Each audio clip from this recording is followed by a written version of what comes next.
SSC শিক্ষার্থীরা শুধুমাত্র একটি প্যারাগ্রাফের টেমপ্লেট শিখে তুমি সকল প্যারাগ্রাফের সমাধান পেয়ে যাবে আজকের এই ভিডিওতে। এবং রাইটিং পার্টের এরকমই বিভিন্ন সকল টপিকের উপর কিন্তু টেমপ্লেট দিয়ে দিব আমরা আমাদের এই কোর্সে, যেটা হচ্ছে এসএসসি ইংলিশ ক্র্যাশ কোর্স। এই এসএসসি ইংলিশ ক্র্যাশ কোর্সটি কোথায় হবে? এই এসএসসি ইংলিশ ক্র্যাশ কোর্সটা হবে আমাদের অফলাইন সেন্টারগুলোতে, যেগুলা আমাদের ঢাকাতে মিরপুর, মগবাজার, পান্থপথ এবং উত্তরা ব্রাঞ্চে আছে। আর কোথায় হবে? চট্টগ্রামে যারা আছো তারা চলে যাবে তোমাদের চকবাজারে। আমাদের কিন্তু চট্টগ্রামের চকবাজারে কিন্তু আমাদের ইংলিশ সেন্টার আছে, যেখানে আমাদের এসএসসি ইংলিশ ক্র্যাশ কোর্সটা লঞ্চ হবে। সো আর দেরি না করে চলো এখন আমরা আমাদের টেমপ্লেটে চলে যাই।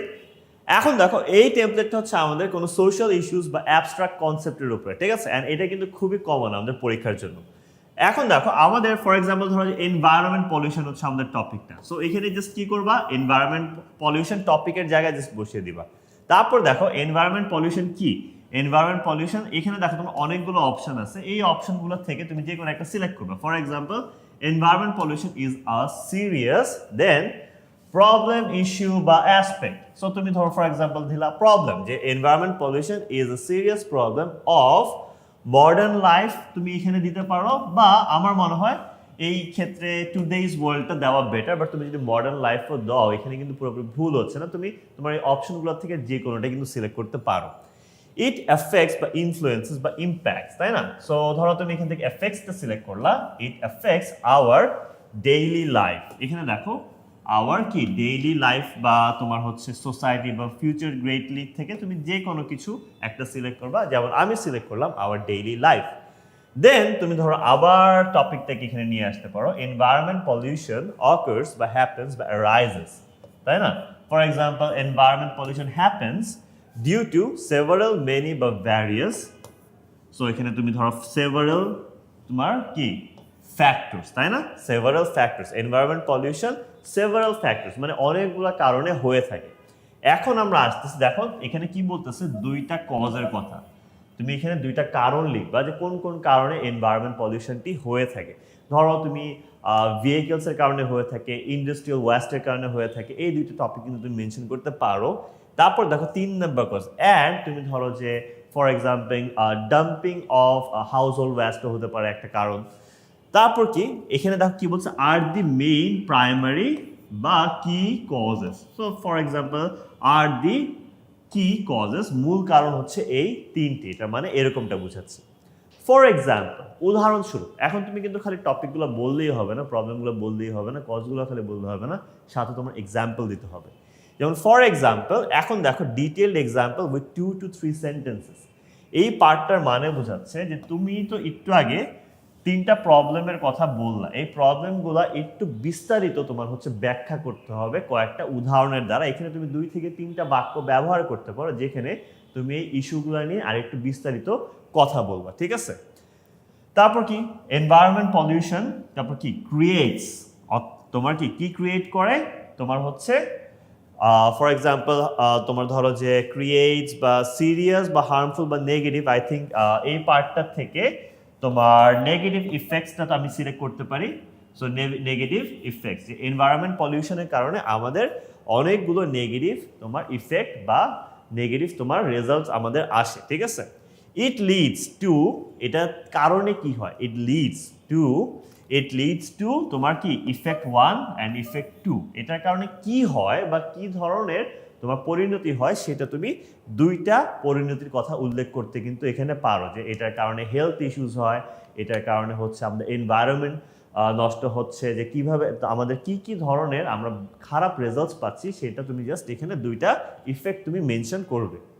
ওকে, এখন দেখো ফার্স্টে তুমি কজ বললা, কজের পর ইফেক্ট বললা, তাই না? এনভায়রনমেন্ট পলিউশন কি বলতেছো, সেটার কারণগুলো কি বলতেছো, এবং সেটার কারণে কি পরিণতি ঘটতেছে সেটাও বলে দিচ্ছ।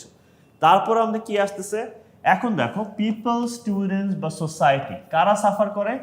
সোসাইটি, কারণ এনভায়রনমেন্ট পলিউশনের কারণে সোসাইটি বেশি সাফার করে। এখন যদি তোমার টপিকটা হয় যেটাতে শুধুমাত্র স্টুডেন্টরা সাফার করে, তখন কিন্তু তুমি স্টুডেন্ট লিখবে, তাই না? পিপল আসলে ইন জেনারেল সবার ক্ষেত্রে বলা যায়। For example, people suffer from, তোমার কি সাফার ফ্রম দিস প্রবলেমস, ঠিক আছে? People suffer from this problems, মানুষরা এই প্রবলেমের কারণে কিন্তু অনেক সাফার করে থাকে। টু সলভ, এখান থেকে তুমি সলভটা ধরো সিলেক্ট করলা। টু সলভ অর প্রিভেন্ট বা কন্ট্রোল, তুমি যেটাই চাও, for example two solve this problem বা ইস্যু, তুমি যদি এই সমস্যাটি সমাধান করতে চাও তাহলে কি করবে, উই শুড, আমাদের কি করা উচিত, একটা সলিউশন দিবে। ফর এক্সাম্পল আমাদের হচ্ছে আরো ইকো ফ্রেন্ডলি ভেহিকলস ইউজ করা উচিত। তারপর সলিউশন টু, ধরো যে আমাদের কি উচিত, এনভায়রনমেন্ট পলিউশনের ব্যাপারে আরো অ্যাওয়ারনেস বাড়ানো উচিত। এরকম তুমি দুইটা সলিউশনের কথা এখানে উল্লেখ করবে। তারপর দেখো গভর্নমেন্ট বা এভরিওয়ান অথবা উই, ফর এক্সাম্পল এতক্ষণ তো আমরা কি করা উচিত বলছি, তাহলে আমরা এখন সরকারের দিকে যাইতে পারি, সরকারে কি করা উচিত সব জায়গায় আমরা মেনশন করতে খুব পছন্দ করি, এখানেও করবা। গভর্নমেন্ট মাস্ট টেক প্রপার কি, government must take proper steps, তোমার কি সরকারের উচিত যে তোমার একদম সঠিক পদক্ষেপগুলো নেওয়ার আমাদের এই প্রবলেমটাকে সমাধান করতে। তারপর ফাইনালি তুমি হচ্ছে কার কি দায়িত্ব বলে দিলা, ফার্স্টে ওইটা কি বলছো, ওইটার কারণগুলা বলছো, ওইটার ফলাফলগুলা বলছো, তারপর তুমি বলছো আমাদের কি কি করা উচিত সেটা সলভ করতে, সেটাও কিন্তু বলে দিছো। এখন আমাদের বাকি রয়ে গেল কোন পার্টটি, কনক্লুশন পার্টটি। কনক্লুশন পার্টে তুমি কি বলতে পারো, ইন কনক্লুশন, ফর এক্সাম্পল টপিকের জায়গায় আবার তুমি লিখবা এনভায়রনমেন্ট পলিউশন ইজ কি essential, important বা necessary, for example is important বলতে পারো, environment pollution আমাদের জন্য বেশ important for our কি development and progress অথবা welfare, for our for example development অনেক ইজি, তাই না? সো আমরা এখানে ধরো ফর এক্সাম্পল ডেভেলপমেন্ট সিলেক্ট করলাম। আমাদের উন্নয়নের জন্য এনভায়রনমেন্ট পলিউশনকে চেকে রাখা বা মেনটেন করাটা খুবই গুরুত্বপূর্ণ।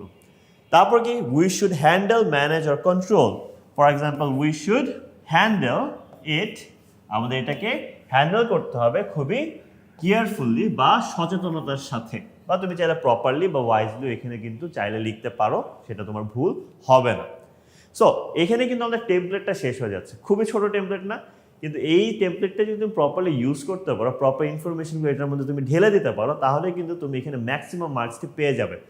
ঠিক এমনই একটি প্যারাগ্রাফ আমরা এই টেমপ্লেটটাকে ইউজ করে আমরা লিখেছি, সেটাই তোমাদেরকে এখন আমি দেখাবো। যেমন এটা কি আমাদের এনভায়রনমেন্ট পলিউশন নিয়ে, তুমি দেখতেই পাচ্ছ শুরুতে দেখো জাস্ট রেড কালারের যে পার্টগুলো সেগুলো হচ্ছে আমরা অ্যাডিশনাল অ্যাড করেছি ওই গ্যাপগুলোর জায়গায়, আর বাকি সব কিন্তু ব্ল্যাক কালার যে পার্টগুলো দেখতেছো সেটা টেমপ্লেটের মধ্যেই ছিল। অ্যান্ড তুমি বলতে পারো আচ্ছা ভাই এখানে তো আমি দেখতেছি রেড আর ব্ল্যাক প্রায় কাছাকাছি, আমাদেরকে অনেক লিখতে হইতেছে। এখন একটা বিষয় হচ্ছে ভাই, টেমপ্লেটের মধ্যে কিন্তু তুমি যখন পড়তে যাবা তখনই কিন্তু তোমাকে উল্লেখ করে দিতেছে যে এখানে ইফেক্ট বলবা, এখানে কজ বলবা, এখানে সলিউশন বলবা, তোমার কিন্তু আর চিন্তা করার কোনো অতিরিক্ত সময় নষ্ট হবে না, বিকজ টেমপ্লেটটা তুমি যখন জানো, তুমি জানো কই সলিউশন বলতে হবে, কই কজ বলতে হবে, কই ইফেক্ট বলতে হবে, আর বাকি খেলা তুমি এমনি বুঝে যাবে। যেমন environment pollution is a serious problem of modern life, environment pollution আমাদের কি মডার্ন লাইফের জন্য খুবই সিরিয়াস বা গুরুতর একটি তোমার সমস্যা, তাই না? It affects our life greatly, এটা আমাদের লাইফকে অনেক বাজেভাবে প্রভাবিত করে। Environment pollution occurs due to various causes, environment pollution অনেক কারণে হয়ে থাকে। ইন্ডাস্ট্রিয়াল ওয়েস্ট, যেমন দেখো দুইটা কারণ বা তিনটা কারণের কথা বলছিল না, যেমন industrial waste, vehicle smoke and unplanned urbanisation, আমাদের ইন্ডাস্ট্রিয়াল যে তোমার ওয়েস্টগুলো আছে, তার পাশাপাশি ভেহিকল বা যানবাহনের যে ধোঁয়া আছে, বা আমাদের আনপ্ল্যান্ড আরবানাইজেশন মানে অপরিকল্পিত শহরায়ন, যে এইগুলা কিন্তু আমাদের মেইন কারণ কিসের, এনভায়রনমেন্ট পলিউশনের। For example factories release harmful chemicals into rivers and air, যেমন এখানে কয়েকটা হচ্ছে এক্সাম্পলের কথা বলছে না, বিস্তারিত একটু ব্যাখ্যা, এই যে পার্টটা যে ফ্যাক্টরি তোমার হার্মফুল কেমিক্যাল নদীগুলোর মধ্যে ছেড়ে দেয় এবং বাতাসের মধ্যে কিন্তু ছেড়ে দেয়, যেটা আমাদের পরিবেশকে দূষণ করে। This polluted water kills fish and causes serious diseases, এই যে তোমার পলিউটেড ওয়াটার, পানি যে দূষিত হচ্ছে, এটা কিন্তু মাছকে মেরে ফেলে এবং বিভিন্ন ধরনের রোগ বালাই ডেকে আনে। The smoke from cars and buses make the air dirty and difficult to breathe, এই যে যানবাহন থেকে যে কালো কালো সুন্দর সুন্দর ধোঁয়াগুলো বের হচ্ছে, এটা কিন্তু আমাদের বাতাসটাকে একদম দূষিত করে ফেলে, এবং এটাও কিন্তু আমাদের জন্য শ্বাস নিতে অনেক কষ্ট হয়ে যায়। গ্রামের বাড়িতে গেলে ধরো খুব ইজিলি ব্রিদ ইন করা যায়, ব্রিদ আউট করা যায়, কত ভালো লাগে। কিন্তু ঢাকা শহরের অবস্থা বা শহরের অবস্থা তো জানোই কি একটা অবস্থা। এইটার পিছনে একটা মূল কারণ হচ্ছে এই ভেহিকেলের স্মোকগুলো, ঠিক আছে? So environment pollution creates harmful effects, environment পলিউশনের কারণে অনেক নেগেটিভ বা ক্ষতিকারক ইফেক্ট আমরা ফেস করি বা সম্মুখীন হই। ইট লিডস টু, এখন দেখো এটার কারণে কি কি হয়, এটার কারণে কি হয়, গ্লোবাল ওয়ার্মিং, এই যে দিনে দুপুরে রাতের বেলাও যে গরমে মরে যাচ্ছ, এটার পিছনে অনেক বড় একটি কারণ হচ্ছে এই এনভায়রনমেন্ট পলিউশন। যেটা কেন হচ্ছে, এনভায়রনমেন্ট পলিউশনের কারণে গ্লোবাল ওয়ার্মিং হচ্ছে, আর গ্লোবাল ওয়ার্মিং হচ্ছে তোমাকে এই গরম দিয়ে মেরে দিতেছে, ঠিক আছে। অ্যান্ড ভ্যারিয়াস ডিজিজ, এবং এখন যে দিনের পর দিন খালি এত রোগ বালাই হইতেছে, আব্বু আম্মুর টাইমে কিন্তু এত রোগ বালাই ছিল না, তোমার দাদা দাদুর টাইমে আরও রোগ বালাই ছিল না। কেন হচ্ছে, এই এনভায়রনমেন্ট পলিউশনের কারণেই হচ্ছে। People suffer from this problems, এবং মানুষজন এই সমস্যাগুলোর কারণে অনেক প্রকার সমস্যার সম্মুখীন হচ্ছে এবং ভুগতেছে। To solve this problem we should, এখন দেখো সমাধানের জন্য আমাদের কি কি করা উচিত এটাও কিন্তু বলতে বলছিল। Two solve this problem we should control industrial waste, এই প্রবলেমটার সমাধানের জন্য আমাদের উচিত ইন্ডাস্ট্রিয়াল যে ওয়েস্টগুলো আছে বা শিল্প কারখানা ফ্যাক্টরির যে তোমার ময়লা আবর্জনাগুলো যেগুলো ওরা হচ্ছে বিভিন্ন জায়গায় মনমতো ঢেলে দিচ্ছে, সেগুলোকে আমাদের কন্ট্রোল করা উচিত, ওরা যেন যেখানে সেখানে এগুলাকে ডাম্প করতে না পারে। And use eco friendly vehicles, and এরকম ধরনের ভেহিকেল ইউজ করা উচিত যেগুলো আসলে তোমার কালো কালো ধোঁয়া না ছাড়ে, বা যেগুলোর মধ্যে যেন হচ্ছে ফুয়েল কনজামশন বলো বা ওভারঅল সিস্টেমটি এরকম যাতে খুব বেশি তোমার দূষিত ধোঁয়া বা স্মোক যেন বের না হয়। Government must take proper steps, সরকারের অবশ্যই সবসময় উচিত আমাদের প্রপার স্টেপস নেওয়া বা সঠিক পদক্ষেপ নেওয়া। Then in conclusion, environment pollution is essential for our development, we should control it properly. এবং অবশেষে বলতেছে এনভায়রনমেন্ট পলিউশনের যে প্রবলেমটা, এটাকে হ্যান্ডেল করাটা আমাদের উন্নয়নের জন্য অতি প্রয়োজনীয়, তাই আমাদের উচিত এটাকে একদম সঠিকভাবে কন্ট্রোল করা বা মেনটেন করা। সো এরই সাথে কিন্তু আমাদের দেখো টেমপ্লেট দিয়ে কিভাবে প্যারাগ্রাফ সলভ করতে হয় সেটা আমি তোমাদেরকে শিখিয়ে দিলাম।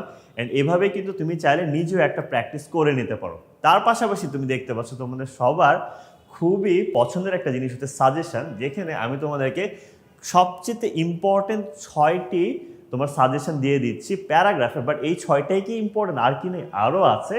ওই একদম সকল টপিকের উপরে তোমার সাজেশন আপডেটেড ভার্সনটা পেয়ে যাবা তোমরা আমাদের কোর্সে। বাট ফার্স্টে এই 6টার কথা বলে দিই। একদম ফার্স্ট আছে মুনলাইট নাইট, এটা কিন্তু 2018 সালের সকল বোর্ডে আমাদের আসছিল। তার পাশাপাশি book fair you have visited, এটা কিন্তু টোটাল 9টা বোর্ডে আসছে। আওয়ার ন্যাশনাল ফ্ল্যাগ 6টা বোর্ডে আসছে, আওয়ার স্কুল লাইব্রেরি 6টা বোর্ডে আসছে এখন পর্যন্ত। The life of a farmer 5টি বোর্ডে আসছে, এবং ট্রি প্ল্যান্টেশন আমাদের টোটাল 4টি বোর্ডে এখন পর্যন্ত কিন্তু আসছে। এরকম আরও আপডেটেড সাজেশন পেতে অবশ্যই ভর্তি হয়ে যাবে আমাদের কোর্সে, যেটা হচ্ছে এসএসসি ইংলিশ ক্র্যাশ কোর্স। এখন তোমাদেরকে চলো এই ক্র্যাশ কোর্সের ব্যাপারে একটু ডিটেইলড ইনফরমেশন দিই।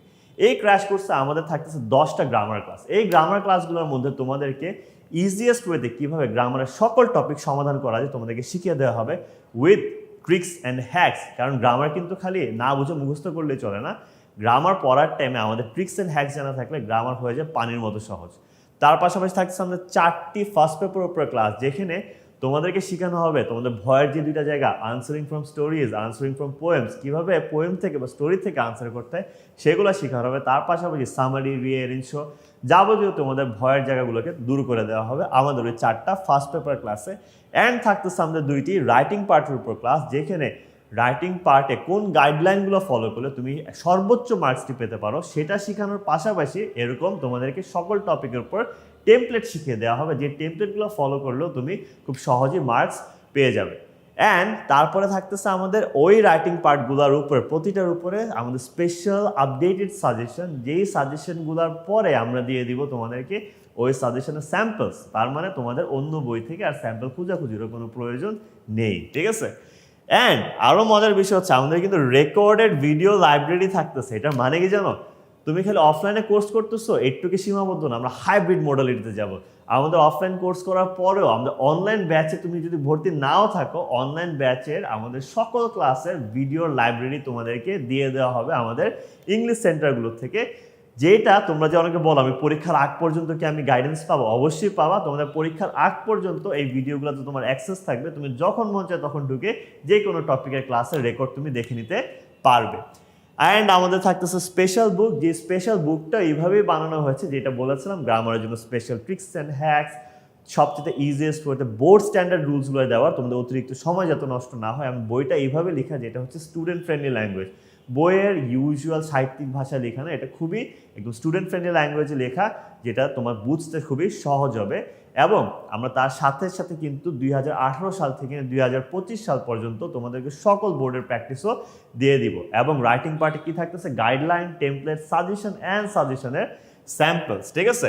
এখানে যদিও 2018 থেকে 2024 লেখা, বাট ফরচুনেটলি আমরা তোমাদের জন্য এই কোর্সের মধ্যে তোমাদের একদম 2025 সাল পর্যন্ত তোমাদের যতগুলো বোর্ড আছে সবগুলো বোর্ড কোয়েশ্চেনই কিন্তু তোমাদেরকে দিয়ে দেওয়া হবে গ্রামার পার্টের উপরে। And tricks and hacks guide তো থাকতেছে। অ্যান্ড লাস্ট অফ অল, এই কোর্সটা তারা প্রাইস কত? এই কোর্সটার প্রাইস হচ্ছে শুধুমাত্র 6,000 টাকা। অ্যান্ড এটা আমাদের উইকলি 2টা ক্লাস হবে, 1.5 ঘন্টা করে ক্লাস। অ্যান্ড আমাদের কোর্স ডিউরেশন 3 মাস। এই 3 মাসে কিন্তু আমাদের 4টা ক্লাস টেস্ট থাকতেছে, তার পাশাপাশি ডাউটস অফ ক্লাস থাকতেছে। অ্যান্ড আমাদের 2টা ফাইনাল মডেল টেস্ট থাকতেছে, একটা ফার্স্ট পেপারের উপর, একটি সেকেন্ড পেপারের উপরে, যার দ্বারা তুমি রেগুলার অ্যাসেসমেন্টও তুমি পাচ্ছ অ্যান্ড ফিডব্যাকও পাচ্ছ যে কীভাবে তুমি তোমার বর্তমান অবস্থাটা থেকে আরও উন্নত অবস্থায় যেতে পারো। সো আর দেরি কেন, আমাদের ব্রাঞ্চগুলোতে এসে পড়ো। ঢাকাতে আমাদের মিরপুর, মগবাজার, উত্তরা, পান্থপথ এবং চট্টগ্রামের চকবাজার ব্রাঞ্চে। সো আমাদের আজকের ভিডিও এখানেই শেষ হচ্ছে। নেক্সট আরেকটি ভিডিওতে তোমাদের জন্য আমি আরেকটি টপিকের উপর টেমপ্লেট নিয়ে আসবো, ঠিক এমনই যে একটা টেমপ্লেট পরে ওই টপিকের সকল প্রবলেমে তোমার সমাধান হয়ে যাবে। সো দেখা হচ্ছে ইনশাআল্লাহ আরেকটি ভিডিওতে।